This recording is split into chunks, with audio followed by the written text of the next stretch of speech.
So, after strapping on the boots and putting on my best chinos, we decided to head to Winchester. The missus doesn't like walking too much, so we decided to park in Garnier Road car park, a full 15 minutes from the city.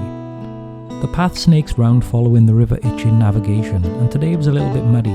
Of course I got the blame for the mud, somehow it was my fault. Making our way through the Lush Greenery, we commented about how quiet it was except for a few dogs. I was afraid the dogs would jump on us, but I think they were alarmed by the missus' jumper that resembled Tweety Pie. Making our way into the city, we noticed how beautiful the houses were and how, in another life when I wasn't a poor musician, I would like to have lived here. Winchester is a historic treasure chest flung open, spilling out layers of timeless charm and hidden gems. Once the capital of England, it's now a quaint city where ancient walls and cobbled streets mingle with hipster cafes and bookstores.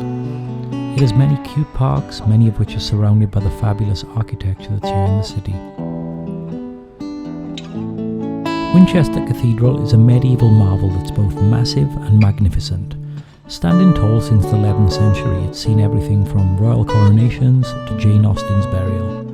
The Gothic arches, intricate stained glass, and the crypt's water-wading statue add all to its mystique. We stopped for a milk tea and a coffee on the bustling main street, my girlfriend's reward for walking a little bit. Then we started to make our way back, enjoying the tranquility before the carnage of Christmas market starts in a few weeks. We pass by a few boarding schools, manor houses and castles, and it makes you really feel like a peasant. But I really do love this kind of architecture.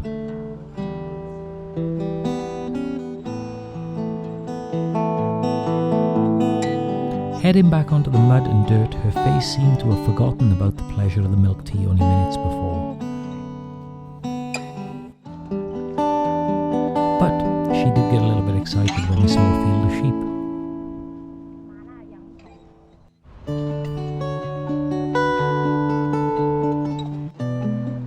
We took in the last bit of beauty before heading back to Southampton. Oh well babe, let's go home, is it?